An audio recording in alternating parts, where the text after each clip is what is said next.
Hello, I'm Loren Sederstrom, and I'm the host of the All Around Grant Show. Some of what we've covered on the show. The Great Grant Tractor Parade and the GRP Float that has also been in several other parades, as well as some of the greenhouses in Grant, the apple orchards, some of the farm markets in Grant, pick your own blueberry fields, which we have close, some of the farms that are around, car shows that we frequent, as well as the cutter parades and so much more. So join me.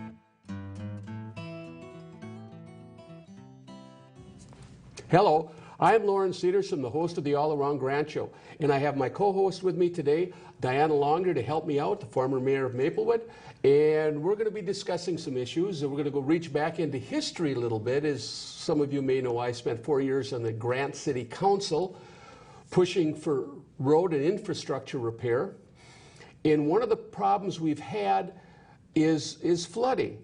And south of Highway 12, there's a little community neighborhood. It's called Sunnybrook, and there's a little lake, but it's kind of landlocked, and they've had problems. And some of these houses are right on the lake, but when the water level goes up 2 feet, then it starts to flood the homes. And this is something that's happened before. It happened in 2017, and guess what? It's happening again this year. So what we're going to do is we're going to go back. Larry Ledoux and myself were on the council, and we spearheaded the action to get Valley Branch Watershed to do something. Our mayor, Jeff Huber, wanted to put it off 30 days for the next city council meeting, but if your house is being flooded, you don't necessarily want to wait 30 days to have someone discuss the problem. So Larry and I worked with Valley Branch. We also worked with Fran Myron, a county commissioner for our area, and we got some actions done where they put in a couple of pumps and pumped it across the road with down a 1,000-foot tube or hose into a sandy area, low area that is sandy and would accept it by the Indian Hills Golf Course. And Mike Regan was very good about that. He let him do that, and that took care of the problem. Of course, then they ended up raising the road. And of course, he's affiliated with the Indian Hills Golf Course, correct? Yes, he runs the Indian Hills Golf Course, and of course, his father owns Premier Banks. So a very nice old family. So what I'm going to show you now is reaching back to 2017, how we attacked the problem and the solutions we came up with. And the important thing is, coming up this time, the residents didn't even feel comfortable talking to the city council with the new city council, in addition to the 3 old cronies they have on there, because they were afraid of retribution. So we went to the Valley Branch and worked something out with them. But here is what happened in 2017. So if we could play that clip, please, we'll talk on the other side. So this is actually at the Valley Branch meeting. Valley Branch Watershed meeting. Okay, excellent. Well, let's take a look. Commissioner Fran Myron, he also met with me down there, and we found some millings to raise both Keats and Jocelyn Road over there, very helpful for the emergency response vehicles and school buses and the daily traffic that goes on through there. We want to thank Mr. Myron for his work on that. One of the concerns I have is that we have a city council that doesn't seem to work with the watershed nearly as well as our county commissioners do. Now, some of you are aware at the pond across from Keats Avenue, there's a berm there already. Our city went in there and dug into that berm and opened that up, which allowed more water to get into the Keats Pond. I think was great. The homeowner since then has backfilled and filled that pond in. I don't think that opening of that berm was done through the permitting through the Valley Branch Watershed. Currently, we just put in a guardrail. It just got installed probably last week. And you just drove down there on Keats, you see the guardrail pretty much out into the road. There is no shoulder for that to be put on. On the west side of that road, they're going to be permitted, and you're asking to fill in wetlands on the west side of that property. When I came to this meeting, when Mr. Dave Busick was there, he indicated that the Keats Avenue Road is not even owned by the city of Grant. That is actually on private property. That means that the watershed is well aware of it. The city of Grant may be well aware of it.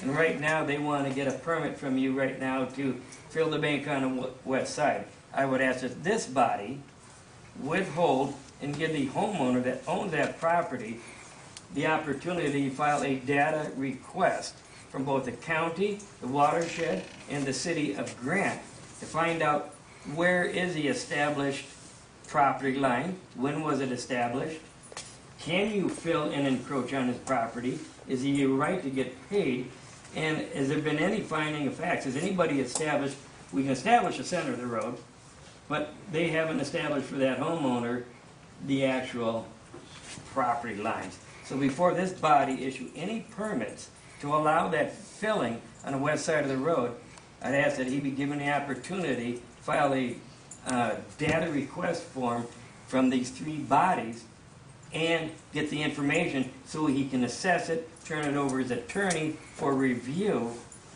before the watershed simply issues them a permit and they are involved in more litigation than they need to be. We'll take that under advisement. Thank you. There was a whole can of worms because they ended up raising the road. We got the county involved. They helped us out. So that was working with multiple governmental agencies, and we solved the problem at that point in time. Now, the second guardrail still isn't there. Right. Now, so this filling in of that wet side of the road, how did that relate to the flooding issue that the residents were experiencing? Well, the problem was the road is like a dam, and the water, there's a little culvert, but it cannot handle all the water. So what it was doing, it was backing up and it was going over the road. And so they couldn't go down the road if there were fire department issues. And of course, the city never notified the fire department or anybody in the county, so no one knew what was going on. And so then the county got involved and they donated a bunch of recycle, and the contractors built it up. But then it was a high bank, and they wanted to do something, so they quickly put in a guardrail on the east side. Well, they actually widened the road a little bit, but in order to put a second guardrail, they needed another 8 feet. And come to find out, the city didn't own the land, so this was impeding, the progress. Right, so they didn't actually even have right-of-way in order to put that shoulder there for the widened road and to be able to put in the guardrail. And then, of course, this year has been a very, very wet year. We had over 8 inches of rain in May alone. And so there's been a lot of flooding. Water's high all over the place. Matter of fact, on 96 and Gateway Trail, the water from that lake to the south of it was actually going over the road. So there have been some issues. So here this rears its ugly head again. And before, Mr. Lanou and another gentleman put in a couple of pumps to pump it down so the flooding would go away. Well, this year, the same thing has happened again. It happened about 2 weeks ago. But they didn't even involve the city of Grant because it's just a big fiasco. And one of the things that and generally, most of the time, residents believe and think that it is the duty of the municipality that they live in, that if the roads are flooding, that municipality is going to have some hand in solving the problem, because that's one of the essential services that most people identify as something that their municipality would be in charge of, in addition to public safety and other types of essential services that you consider as part of what City Hall provides. Right, and Mayor Huber and Deputy Mayor Carr fought us tooth and nail in every road policy we tried to come up with. It's really interesting because we'll see later in the show all the things that I had talked about in my 4 years on the council. They're now saying, oh yeah, the roads are going to be a problem, we have to do something, and maybe we should do this. And you're kind of looking at, But we'll touch on that later. Now we just went down to we went down to Valley Branch again. And why don't we play that clip, and we will talk on the other side. And approximately when did you go to Valley Branch watershed recently? That was June, that'd be about 6th or 8th, something like that. Yeah, okay. Right now, we'll be pumping probably for about another, I'm gonna guess 2 or 3 weeks. And you will see that berm, which is west of Keats, start showing up again. Right now, the water's over there. Yeah, right. And simply put a culvert in there with a gate that you can open up and let more water get to the Keats Pond, then you can keep maintaining your level, because buying homes is not going to eliminate any water. That system would, and for a whole lot less money for the taxpayers, so it's something to consider. But I believe, I brought a statute for you today, and I'm sure you guys are aware of it, but Uniform Municipal Contracting Law. They raised the dollar value from $100,000 to $175,000 before you have to go out for competitive bidding. So you would still have to get a bid from 2 people, but by getting 2 bids without advertising for a bid and going through all that, you can save yourself a lot of advertising, engineering, and I'm here to tell you today that you get a set of pumps with that. Right now I've got 2 pumps in there with a 4-inch force main on each one of them, and they're spooled up to a 6-inch, so that's why I'm filling a 6-inch pump. They very wisely, we put that in, they very wisely decided to keep it in till October. And they had another engineering company come in, and it was $14,000 for the first month, and then there was going to have a maintenance fee because they were going to have to put diesel pumps in there. So again, this is an electric pump because Larry's an electrician.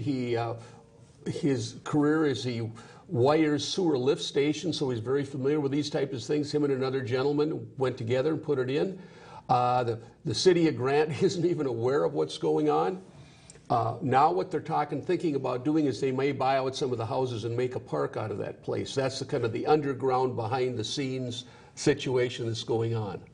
And I think that in that clip we saw that Mr. Lanou was making the point that doing the fixes that he was proposing would be certainly much more economical than having to buy out 4, 5, 6 houses that are constantly being flooded out. Well, the interesting is Mr. Regan that runs Indian Hills Golf Club, it's a problem for him too. So Larry had suggested that they buy an easement that, of course, it jointly benefits the Indian Hills Golf Club.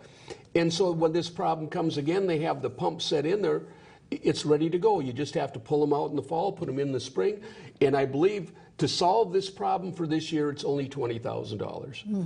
So if they bought the pumps, it wouldn't be much more than that. It would just take it in, take it out. It would be a very simple solution to a recurring problem. And would it be the city of Grant that would be doing the pump? Valley Branch Watershed would be doing that. Okay, so it would be the branch the watershed that would be doing that. Because the city, they'd goof it up. I mean, we had a little pump house up on the north end, this is a few years ago, and the go-around we had with that was just, I mean, these guys are just incompetent. They don't know up from down. And, but again, this is a recurring problem. There's a solution, an economical solution, I might add, rather than buying 10 houses at $400,000 or $500,000 a piece out and making it into a park. And it's a beautiful little neighborhood down there. There's probably about 12, 15 homes around a little tiny lake, and, you know, very nice kind of, you go through a bunch of wooded section, and then all of a sudden here's this little community with lots. And I would think that the residents that live in that area, because of how you describe it, it sounds like the type of area that most people are thinking sounds like a great place to live, that it is still a neighborhood, and yet you've got the, you know, the great outdoors, you've got the lake, you've got all of that, and I would think that they would want to be able to keep their homes and not have to relocate, and so that they would be very supportive of the fix rather than the buyout. Yes, I would think so too. But again, the residents didn't bring this up to the city because of the big mess it was last time, and then nothing happened anyway, and let's talk about it in the June meeting. Well, you know, like I said, when your house is getting flooded, you're not going to want to wait 30 days to talk about a solution. Right, and that's a great way to disenfranchise the residents of your community, that you have something of a timely matter on the agenda, and then when they all get there, then you say, oh, whoops, we're going to table this and put it on an agenda sometime in the future or next month, because now they feel like they're not worth the time and effort of that council, and they don't come back the next time because they're going, well, what's the point? Yeah, there's been so many problems with that. The other thing, like we've been talking about, we're kind of morphing into the next situation. The meetings have been, every meeting this year has been under 40 minutes. They load up the consent agenda, and you know there is no discussion on things on the consent agenda unless it's pulled, and that's one of the things Larry Lanou and I tried to do, pull things on the consent agenda, and Robert's rules says have emotion, and if one person can pull a item from the consent agenda, well, they changed the rules. Oh, it's got to be a motion, and a second it has to be voted on by the majority. So they would load up the consent agenda with things they didn't want to talk about or the public to know about. Also, just kind of like public comment. There's no public comment anymore. They quit filming it. I got the DVD to watch it. In the first 4 minutes is blank because there isn't public comment and they don't have it. But let's play the next clip and we'll talk on the other side. Very much. Looking for an approval of the consent agenda, please. I would move there as well. And do I have a second?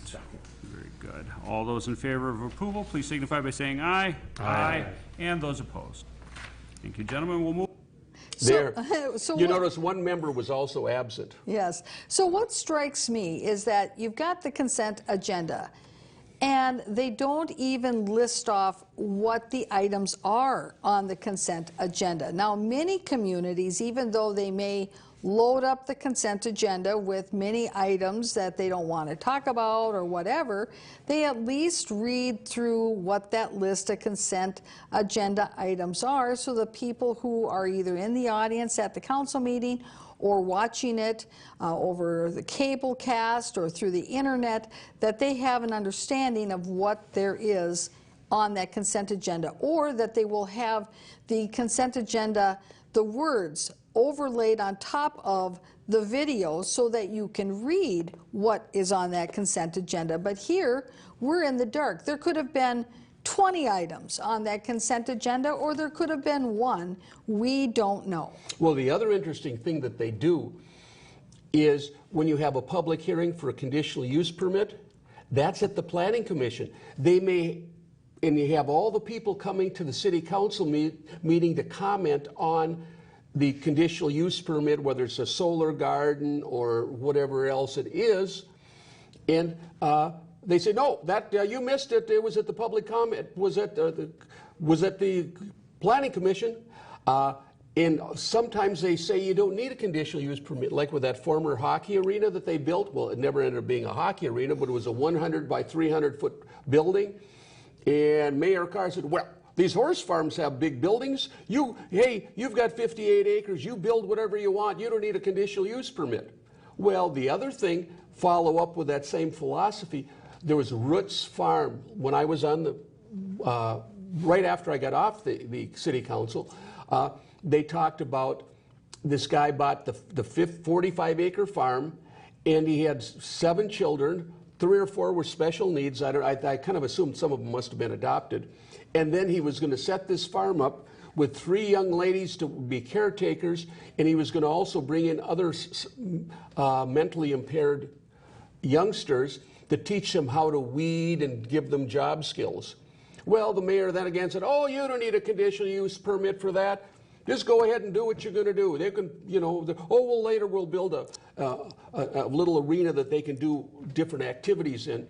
Well, I just had a neighbor come over that lives across the street from there. These people are now want to put in a parking lot with 2 driveways for the buses to come in and out of. And on the website, it's $280 for however long to register kids. So they're running a full-blown school right under the radar. Oh, you don't need a CUP. And these people, and the man that was there has a beautifully restored brick farmhouse, and he also built a copy of the original barn, and it's very, very upscale. We're talking very upscale. And then they're going to put this special needs thing in right across the street. We already have Cedar Ridge Residential Treatment Center. Right, and it's one thing if it was as it was being presented to the council, but in essence what has evolved is that it's actually a day school. And a day school has different type of usage than what is the usage that was being represented at the time in front of the council. And so you mentioned that there's buses coming through and that there's that traffic issue, and you're right, when you've got buses coming into a day school, now you have to consider access issues, you have to consider noise issues, you have to consider screening issues. There's a lot of those types of concerns that would be addressed in a conditional use permit, which allows a use that is not typically allowed in that area. What the other thing that's interesting, so if under the zoning, if a day school isn't currently allowed under the zoning, they would need a conditional use permit. well, furthermore, they're gravel roads, so we're going to have these buses going down gravel roads raising a lot of dust, a lot of them coming and going. I think it's somewhat problematic. But let's go to the next clip and we'll talk on the other side. Mm-hmm. About consideration of the 2019 special road projects. Brad, you have the floor. Thank you, Mayor, members of the council. Tonight, I'm looking for a discussion on the 2019 Special Roads Project. The budget for the Special Roads Project in 2019 is of roughly $77,000. Now, many of you know in the years past, we've done some patching, we've done some seal coating, we've done some overlays, we've done some culvert work, we've done some guardrails, and some drainage improvements. So those would be all good candidates for the Special Roads Project. Now, staff has gathered a few listed projects here for you on the memo. The first one is to repair a subgrade for 110th Street. We've had some issues this spring with some frost boils, and so we would like to take care of some of those issues. The second project that we have listed here is seal coating of Kimbrough Avenue. This project would be from 75th Street all the way to Delwood. We also have some crack filling of streets that we've identified through our pavement study that we did 2 or 3 years ago, that we could use some of this money to do some crack filling, and we would like to get that done. We also have listed here some drainage and culvert improvements on 99th Street, Court and Lane, and then also some road restriction signs, road load limit signs on our streets and Grant. So I guess with that, I would open the discussion. They have a whole potpourri. What's interesting is they have other projects that they've never completed. For example, along, I think it's 83rd along Woodpile Lake, they did 2/3 of a guardrail. And interestingly enough, the last time a car went off that road was in 1998. So the prioritization leaves a great deal to be desired. And they only had enough money, so they only went 2/3 of the way down. And so, hey, that's long forgotten. And Keats Avenue is going to come up again. And they decided to do it in thirds, rather than, as long as the contractor was out there, just do the whole thing. Well, the last third of Keats Avenue up by the Indian Hills has languished for 2 years. They haven't done anything. They never got back to it. And so it's laughable, their approach to this. And I think last month when we did the show, we could have brought that clip up where all of a sudden now the sky is falling. I explained that to when I was on the council, that we're going to be like Afton. The roads are all going to get so bad that they're going to have to go out and pave everything at once and bond and reach your bonding limit. Well, hey, they didn't want to hear anything about that. Again, last city council, not this June's, but May's, oh, the sky is falling, we got to do something with the roads. Well, gee whiz, what's changed in less than a year? My words exactly. And so their willy-nilly approach to roads is just ridiculous. Well, and I want to bring something else up as well, in that our last program, we talked about their special assessment policy for residents who live along or near these roads that they're going to do road reconstruction work on. And that at the end of our program, we had the clip and had underneath it that the special assessment road policy is based on the squeal factor. Now, I've had a number of people who have asked me, what does that mean, the squeal factor? Well, you know, I thought this would be an excellent time to let people know what that squeal factor is. It's whether or not the amount that you have determined to be your special assessment amount is too high that people are going to start complaining. So you want to be right below the squeal factor, that it's high enough but not so high that people are going to challenge it in court on the basis that it violates a Minnesota state statute. And you noticed how at that council meeting in May, when the city planner, that we saw the city engineer there, that when he started to talk about, well, you know, the properties along the roads are like $400,000 to $500,000 worth in value. So we basically feel that $8,000 to $9,000 as an estimate for those special assessments will be comparable, and he wanted to go on into saying how it would be appropriate for people who's got properties that are $500,000 worth.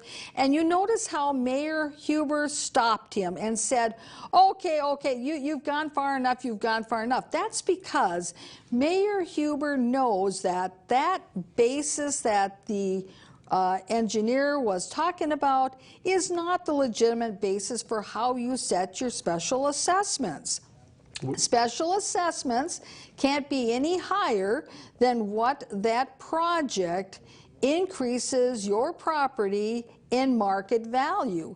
So if the property doesn't increase in value that $8,000, that $10,000 worth as a result of that project, well, then it's unconstitutional and illegal under the Minnesota statutes.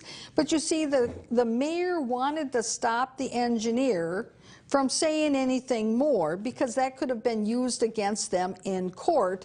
And that's why we called it the squeal factor, because it's based upon not the rational basis of market values and increases in market values or anything at all. It's about what amount can they get away with that they're figuring that people who have $500,000 homes won't figure it is worth their while to challenge a special assessment that's $8,000 to $10,000 worth because they have to go out and make a living to pay for their $500,000 home, and they don't have time to fiddle around in court challenging the city who's done an improper special assessment. That's the squeal factor. So I thought it would be good to clarify that for our viewers. Well, the problem, we have a Neanderthal road policy. Most cities, well, first of all, the background is 50% of the roads in Grant are state and county roads, so those people pay no money towards road repair. So you just lost half the people there. Then if you want your road fixed, if it's $500,000, there's 10 people on it, it's 50 grand. If there's 20 people on it, it's 25 grand. And they may kick in nickels and dimes, but it's just ridiculous. Now they changed the road policy, but not substantially. They're still not taxing the people that are on county and state roads to contribute. My suggestion was... And so they really, what you're saying they should do is that they don't really have special assessments, that they really, because 50% of the population are living on streets that aren't municipal roads anyway, that they shouldn't be relying on special assessments. Instead, what they should be doing is that they should have it as a line item in their operational budget. So when they set their tax levy every year, they are actually funding their road improvement and reconstruction projects through the operational budget and through the general collection of property tax collection. Yes, I had proposed $25 per 100,000 of value and go into a fund for road repair. Years ago when Carr came in, there was, what, $300,000-400,000 set aside for road repair, and he just cut the taxes for the next year way down. And depleted the fund. And depleted the fund. And so that's kind of, and the next clip we have, they're going to talk about road budget, so let's play that and we'll talk on the other side. Special road projects, we really have, Sharon could correct me, something like 200,000 total in there? Is that correct? Sharon, can you step up, or Kim, do you want to answer Tom's question? Or Kim can? Mayor and council members, on your 2019 approved budget, it is 208,000, but we reserve the funds for the putting in the safety, the guardrail out on Jocelyn. Right. So that is minus some dollars, minus also some the seal coat from last year. I've got that we're at about 163,000. Yeah, I just for the record, because in our budget, if somebody was going to look, they say, well, you don't have 77,000, you've got 200 and some thousand. So roughly then we have 160,000 to actually spend, because we had some carryover. We were buying down we're spending a little our reserves, correct, Sharon, based on your best judgment on that. That we're still good on, wasn't that correct? Right. So the question is, how far does 160,000 go in doing road reconstruction projects or even repairs?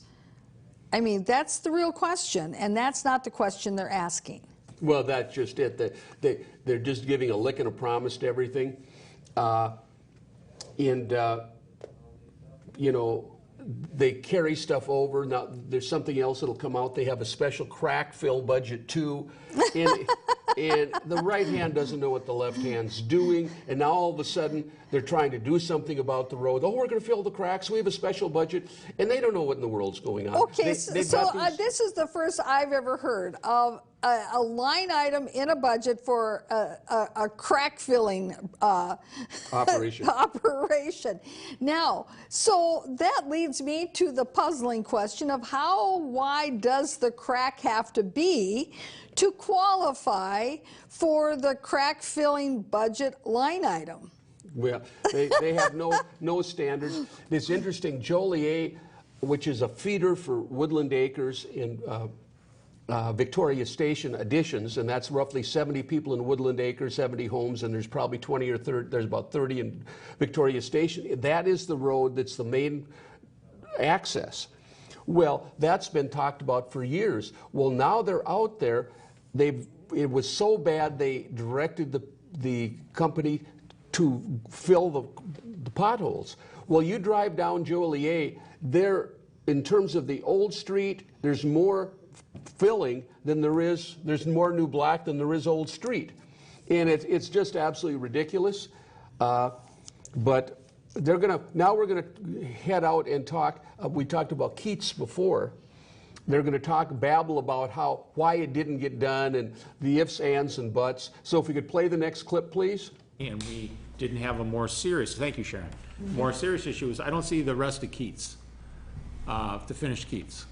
The question I would have on Keats, the rest of Keats, is what is the cost benefit to that? I'm not sure how bad that is, the last section, and if it's worth it to do it now. Before, I didn't want to do it because we had other more important projects like the guardrail and some things. So I would just throw that out there to add it to our list and not forget about it. And if it's possible we can do it and it's a cost benefit, then we'll do it. If it's not, then we won't. Does that make sense? We haven't finished it. Yeah, so I think the last section that we did was around $40,000. So we originally, I think we were breaking that up into thirds, and we've done 2/3 of it. And I don't know that the road that hasn't been overlaid yet is any worse or any better than it was, or the other two, better than the other two sections, so it certainly would be a good candidate. We are talking Keats north from 36, correct? Yep, so it would be north of 60, I Okay. think we just stopped short of 65th Street, so it would be 65th up to where Keats turns to gravel. We're gonna need, and let me interrupt you here. We're gonna need a council discussion on that in a lot more depth before we do that. That is not going to be added, in my opinion, to a special roads project. We had talked about that before in terms of assessments, not just doing it. We had had some long talks on that. Kim?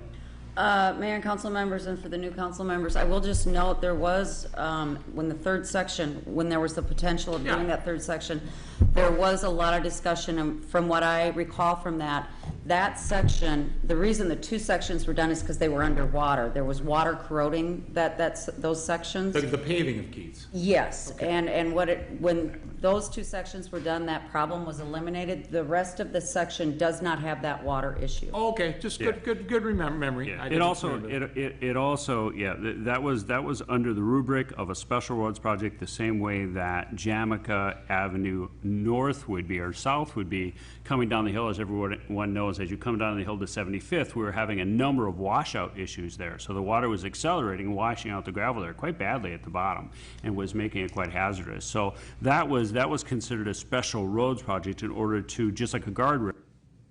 Yeah, I don't remember the road Keats being underwater. That's the road where there's a Hool's feed store on 36 and go north from there. It doesn't make sense. It's not quite a mile long. It doesn't make sense to divide it in thirds and do it in thirds. You're paying the travel cost to get the equipment out there, the setup fees. Why didn't you just do the whole thing? Well, what I find interesting is that you were on the council at that time. You don't recall that Keats was underwater. And apparently Mayor Huber, who was also on the council back then, he doesn't recall that it was underwater either. So was it really actually ever underwater? Or has the city clerk confused Keats with a different street that was underwater and that the work had to be done? We don't know. And you see, this council isn't asking for any verification. And I really like his comment that he made where he says, well, we can't really talk about Keats right now because we're going to have an in-depth council discussion in the future. And I'm wondering, Mr. Sederstrom, when and how will they have this in-depth council discussion? Because I don't see that the newest council members discuss anything at all. They don't. And what's going to be decided, Huber and Carr are going to chat back and forth. They're going to come up with it. And the new Danny Kopp, I was surprised he's actually started talking. When I was on the council, he hardly ever said anything, except when he refused to apologize for calling me a liar. And we played that. But anyway, it's just crazy. There's no discussion. There's very little going on. Everything's hodgepodge. You might as well just throw darts at different things, and they have unfinished projects like the Keats, the guardrail. They still haven't got the second guardrail up on Keats either. They did get the road raised. If it wouldn't have been for Fran Myron and the Washington County donating the materials, we'd have never had that happen either. But it's just like it's the blind leading the deaf, dumb, and stupid. It's just pathetic. Now we're going to come to that thing that we talked about earlier, the crack fill. It's all of a sudden there's daylight in the swamp. Oh, we didn't know we had a crack filling budget. But anyway, let's play the next clip and we'll talk on the other side. And the seal coating on these streets here, what is the reason for that? And we're calling this a special roads project. Can you give me sort of the thinking behind that? Why have we classified it that way? Well, typically what we would do is we would crack fill any street that had cracks every 15 or 20 feet to fill the cracks before, or so the water wouldn't, penetrate the road underlaying base and gravel and through frost or through the freeze-thaw cycle. If you get water in those cracks, it's going to break up the road a lot quicker. So it's preventative medicine. Right. So these particular roads you've identified then as particularly valuable to get to kind of step out of the normal process and the normal scheduling system that we have in place here in order to do this work, because you see great potential for us to save money if we do this work now on these streets. Correct. Is that a fair characterization of that? Yep, correct. Okay, that's kind of what I was getting to, that normally they stay within that schedule, and if you're asking us to step outside that schedule, there must have been a good reason for it, and I think... Yeah. We didn't get to the part where they said they had a special crack filling budget of $66,000 left or something. But yeah, that's real interesting. Again, right hand doesn't know what the left hand's doing. Spending only a half an hour in each meeting, putting everything in consent agenda. They don't know what's going on. The citizenry doesn't know what's going on. You know, it's kind of interesting because they get roughly $200 a month to go to attend these meetings. Well, they've got it down to a half an hour, so they're making the equivalent of $400 an hour. Wow. And earlier in his tenure, the mayor said, well, I'm just a part-time mayor. Well, now he's a part-time mayor with his half-an-hour meetings. And it's just ridiculous. And keep in mind, they only have a meeting once a month. Mm-hmm. So it's not like the city of Maplewood where they meet twice a month. It's only once a month. Absolutely. Well, now we're coming to the subject of McCusick Road. McCusick Road is kind of an angled road that goes from Highway 96 to Manning Avenue at kind of a 45-degree angle and goes by the Gost House. It was a county road until about 20 years ago. Then they repaved it and turned it over to the city of Grant. And so it's got at least 4 inches of asphalt on there, but it's very badly broken up. And when I was on the council, I worked with our previous engineer, Phil Olson, and we had a proposal to patch the holes, because it's very, very bad. I mean, cars have had their tires and rims injured on that road. To patch it and do an overlay for $135,000. Well, when they brought this, because under the road policy, you meet with the local neighborhood and see what they want to do. They never mentioned the patch and overlay for $135,000. They said, well, we have to do a major reconstruction. It's $450,000, and there's only 10 people that live on the road. Well, who is going to kick up $45,000 to have the road repaired? They wanted no part of it. And one of the other brilliant ideas Huber had way back when is, well, we can fix that. We'll just put a cul-de-sac at the end, and then people can't go through. Another one was, oh, maybe we'll turn it back to gravel. Well, it's just as expensive to turn it back to gravel just about as it is to pave it. It's about 25% less, because you have to still haul all the stuff out and Right. whatever. And you got to have the proper base, because if you don't have the proper base, your gravel road is going to wash out, and it's not going to be maintainable anyway. Oh, and they didn't want to hear about that. But it's interesting, because McCusick's rearing its ugly head again, and here's former Mayor Tom Carr talking about. So let's play that clip, and we'll talk on the other side. Finishing it, we just put it off because we have more important. So if let's just see how much money's here. Let's double check what we talked about on Keats and be done with that if we can. Yeah. If not Keats, then McCusick, Jeff, were you working on something with that? Was there some money coming, or what was going on with that? Yeah, we reached out to several sources for grants on that. We had actually applied for grants on that.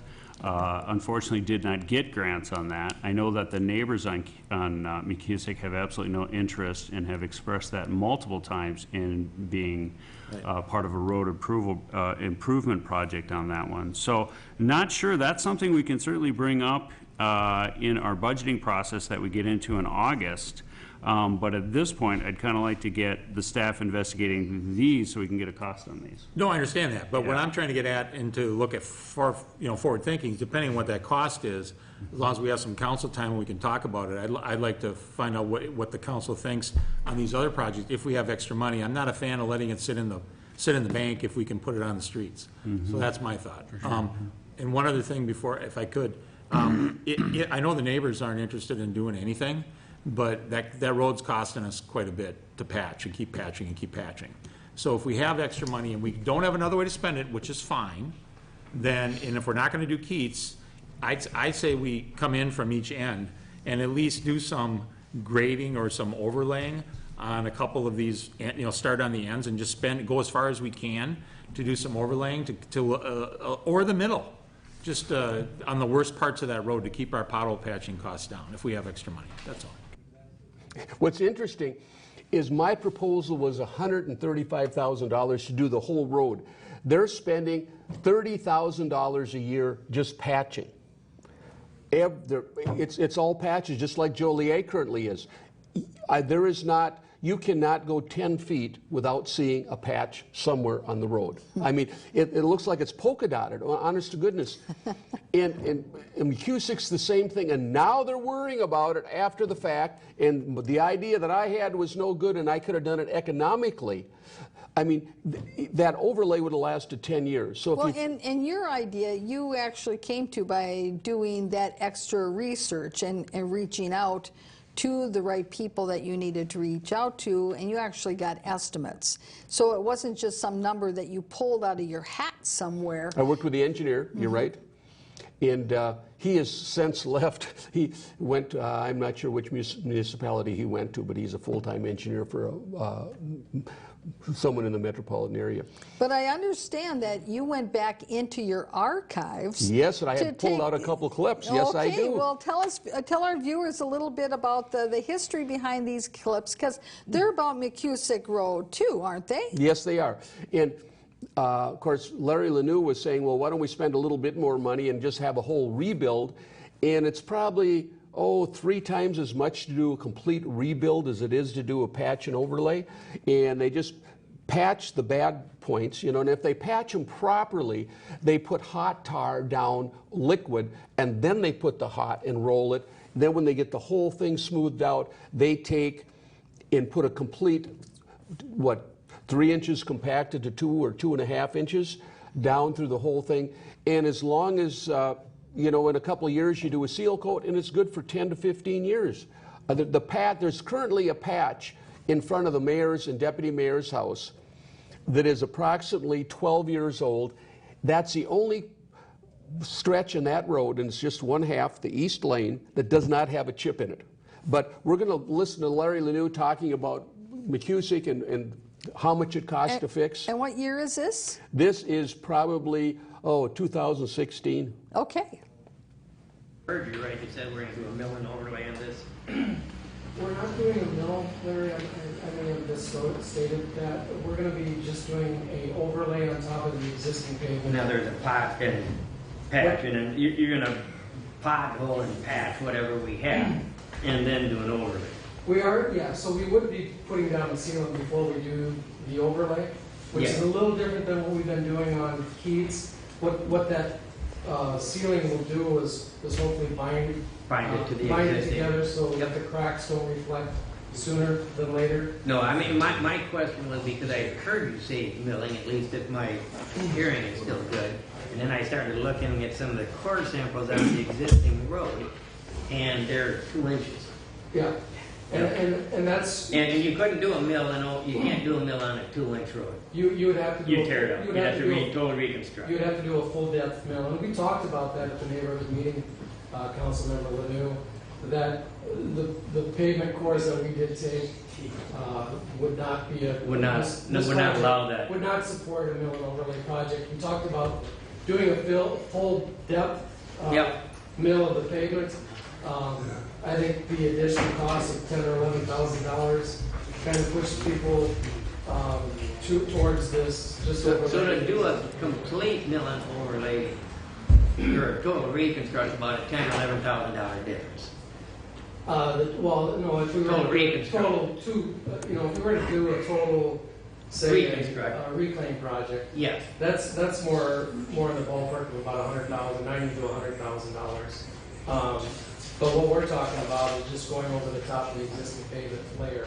And what do you think the life expectancy pothole patch can put in? We've been telling folks that it'll be between 10 to 15 years, and that's what we expect. There again, I think there's going to have to be some sealing of cracks and things like that to make it go beyond a 10-year period. But I feel comfortable with expecting a 10-year life out of that pavement? Okay, so you got a 10-year for another 30, basically for another $25,000 to $30,000. We could do a complete reconstruct and have a road that should last 30 years. And our maintenance will be much less over the long haul. We just don't have the funding to do that, Mr. Lewin. Yep, and I'm gonna jump in here, Larry. We just talked about this during our budget. There. Now, he was talking about a reconstruct, and that's very, very expensive. The other thing, when you're doing a reconstruction, if you do it too far, then guidelines include that you do the ditches and so if you go too far. Right, yeah, and I think what you're getting at is that depending upon the level of street improvement that you do, will trigger or not trigger certain guidelines that are required with regard to stormwater management. Yes, that's right, reclamation. And so you want to kind of be between the lines because it can get very, very expensive to do a total reconstruct. And like I said, that patch in Joliet, it's the only decent piece of road on the whole thing, and it's been there 12, 15 years. It's unbelievable. But again, when you have so many roads that are bad, and I didn't take a clip about Huber going on about the gas tax. Well, cities under 5,000 people do not get gas tax, neither do they get LGA, local. Right, local government aid. Of $250,000. So we're without that. And I didn't do that, but let's play the next clip. It's just a real short one. It's me talking. And what year is this clip from? Again, this is from the archives. This is about the same year as the one you just saw, probably 2016, 2017. Okay. This same process of patching, seal coating, and putting 2 inches down, that's working the Cusick Road also? Potentially, we would have to look at it. We haven't taken any course. Okay, no, that's fine. But I think it's a potential. Okay, thank you. That's all I needed to know. Yeah, good question. That is a good question. I think it's a fair question. We were talking about just the overlay, and he said, well, that was a fair question. That's it. They just totally ignored that. Now the sky is falling. They're doing a patchwork quilt to these road projects, and it just doesn't make any sense. That's what I'm saying. I mean, they should be into the 20th century. We're not horse and buggy anymore. I know up north, for example, by, what little town up north it was, by Malacca.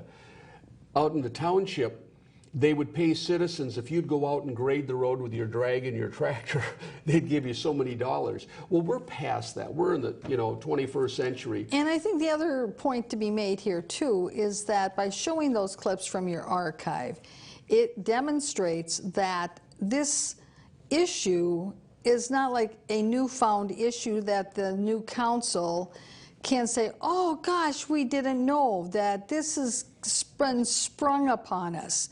It hasn't been sprung upon them.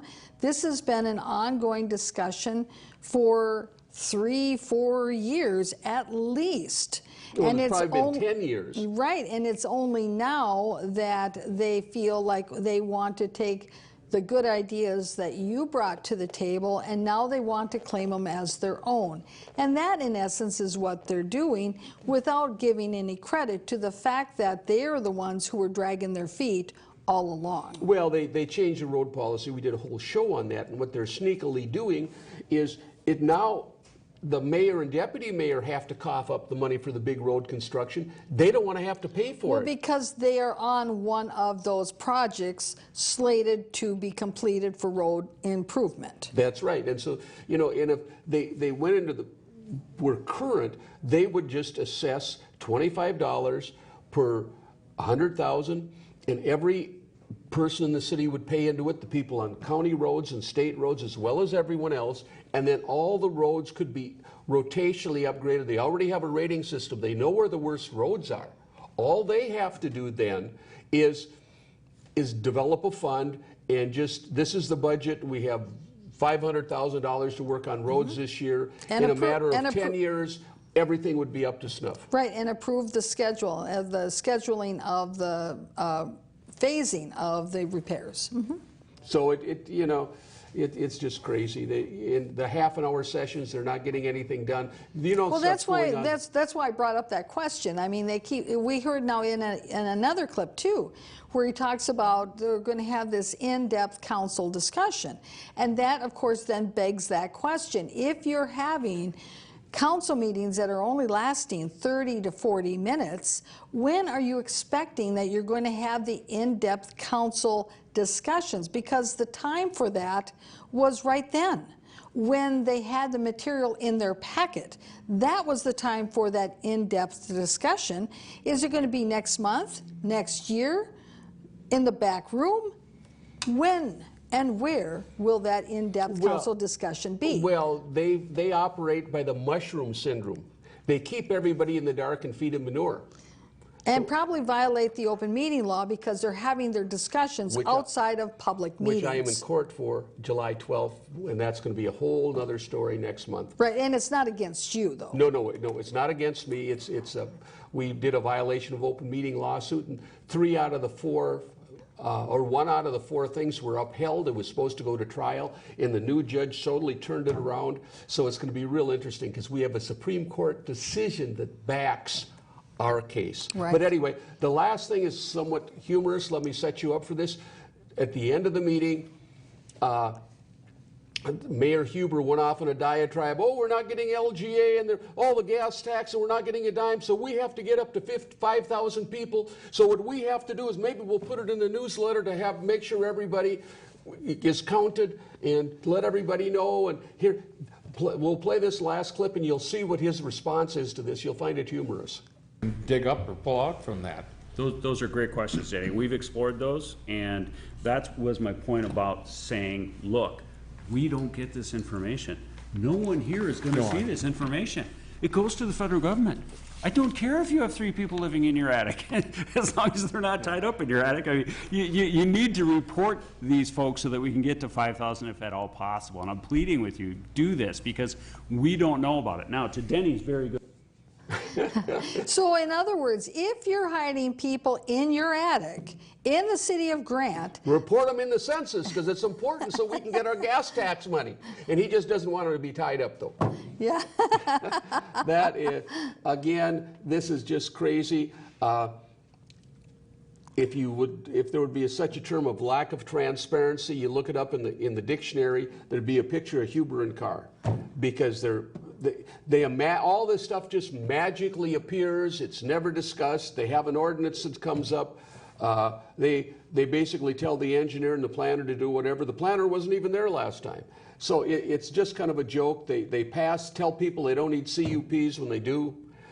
It's just an absolute travesty, and they keep re-electing these people basically on the basis because they wanted that hockey arena, which is going nowhere fast. Right.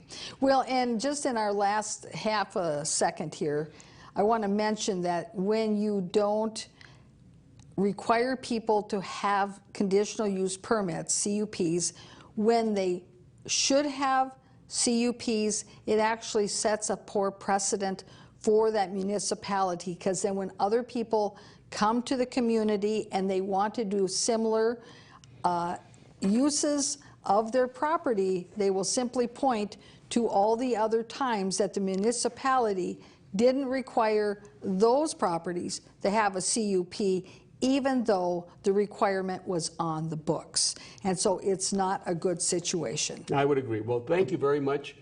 We'll come back next month and I'll show you more antics. Hopefully we'll have discovered all the people in the attic and we'll go from there. Okay, thank you.